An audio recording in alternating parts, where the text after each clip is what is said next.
آقا اسکندر هستن. معرفی میکنم.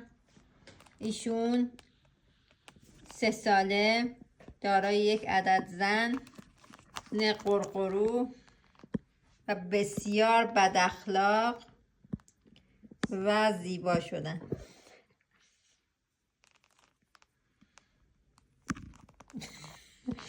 ایشونم آقا اسکندر دماغ گنده منیم.